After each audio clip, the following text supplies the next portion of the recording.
guys. It's been an extremely long time since I've been back to this channel, but I'm sure you can tell by now by the title of this video, I'm going to be talking about my breast cancer journey. It is not fun.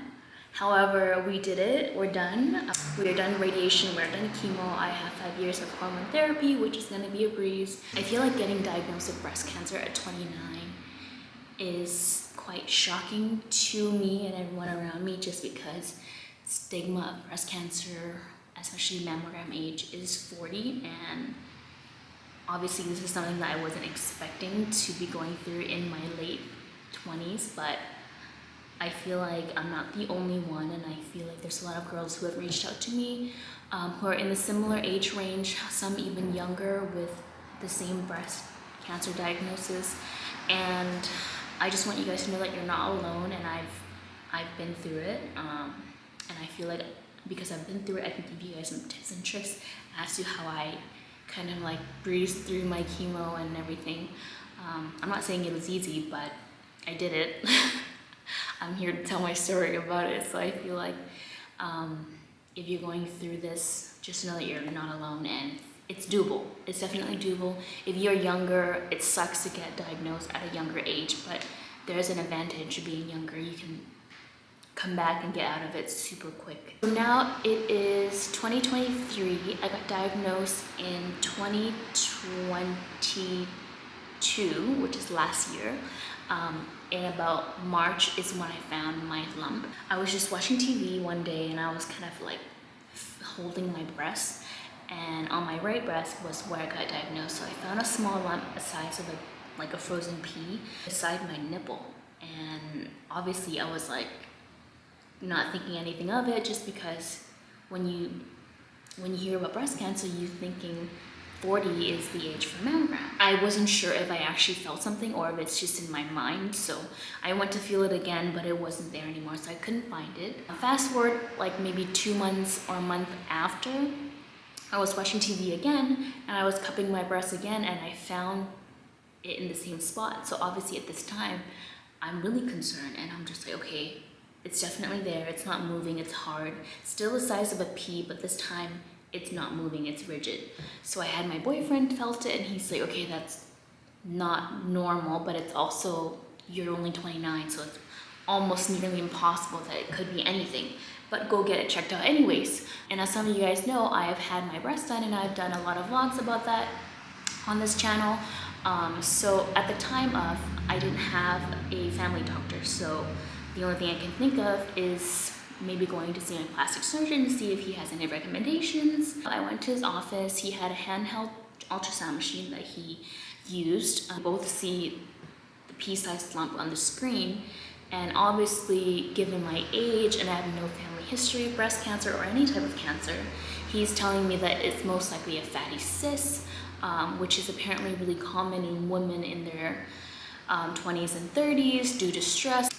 So he's telling me it's most likely a fatty cyst, which I'm also thinking, yeah, of course, because I'm 29, like it's nearly impossible.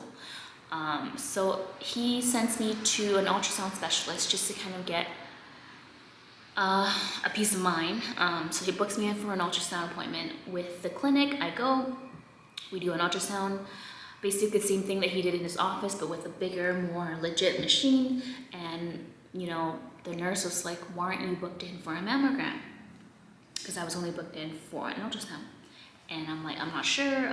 He just sent me here to kind of give me peace of mind. He's telling me that it's kind of like maybe a fatty cyst. The same day, we booked in for a mammogram.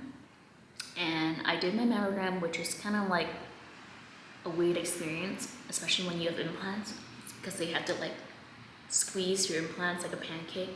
Anyways, it's something to remember. Something to remember. It's not the most comfortable. So we did the ultrasound, and then they called me and they want to do a biopsy, basically take a sample of what's inside the lump to test to see if it's cancer. And at this point, I'm still like on cloud 9. I'm like, I don't have breast cancer, it can't be, blah, blah, blah, blah. I go to work, I'm fine. I tell people that I have a biopsy, and they're like, are you worried? Are you worried? I'm like, no. Why would I be worried?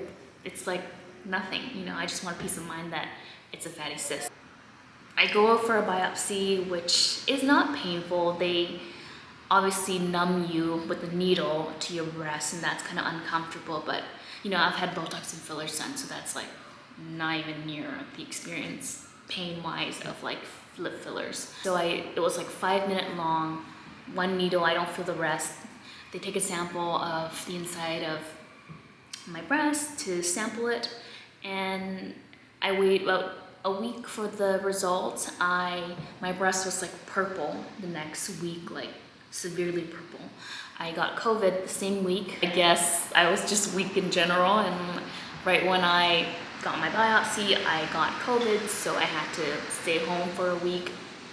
In that week, I got the news that I got diagnosed with breast cancer, and it's HER2 positive, as well as it tested positive for estrogen and progesterone. I don't really know too much about the cancer. I just know it's HER2 positive, which means there's a specific type of medication that is used to treat that type of cancer. I can't really go into too much detail just because I don't know too much about it. Because it is positive to estrogen and progesterone, I had to get off birth control, which I was on for years.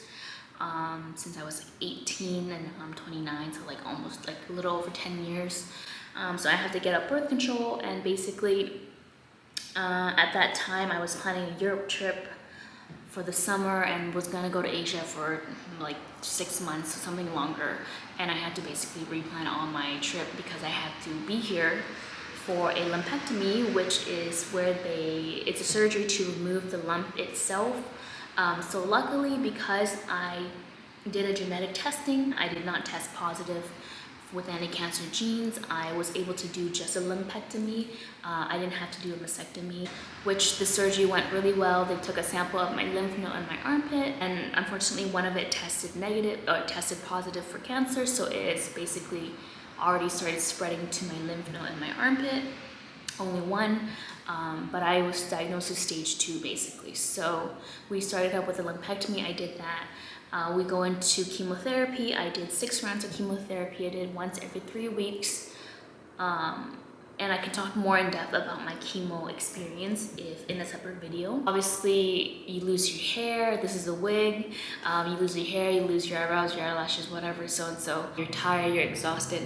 I was still hitting the gym 5 days a week, going harder than ever, getting stronger than ever, lifting more weights than I've ever been able to lift, which is a mystery to me because I was told that there is steroids in my chemo.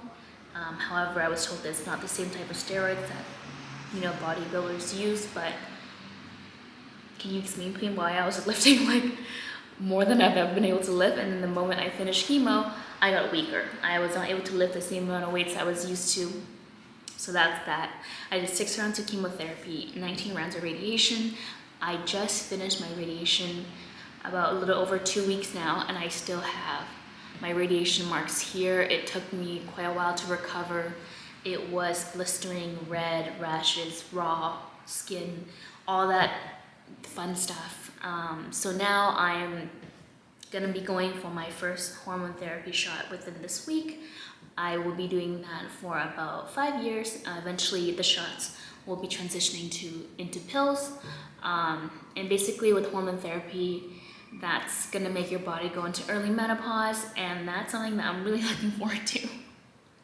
I'm not looking forward to that at all, but it is what it is. You gotta do what you gotta do, and hopefully in 2 years I'm able to take a break off the hormone therapy, have a baby hopefully, because I did do IVF before I started chemo just to preserve my eggs, because the chemo will most likely destroy a lot of your eggs. So I did IVF before I started chemo. So hopefully 2 years after doing hormone therapy, I'm able to stop, have a baby, and then go back on it for another 3 years. But I think I'm gonna be kind of vlogging you guys throughout my entire journey dealing with this aftermath. So technically I've been cancer-free since my surgery. That was my first thing that I started with. Now some people that I know have the same type of cancer as me, but they start with chemotherapy. So it just really depends on the stage that you're in and the kind of cancer that you have and your oncologist and what he recommend. But the best choice for me was we started with the surgery. So technically I have been cancer-free since then. And basically the chemo, radiation, hormone therapy that I'm doing now is just to prevent. So it's a preventative treatment. I'm scared of everything, so I feel like because I've done it, you can too. I promise you, you'll be okay. Like, I promise you. You'll get swollen, you get tired, you get sore a little bit through chemo, but it's doable. I swear it's doable. I've done it, and I'm here to tell you that everything's gonna be okay.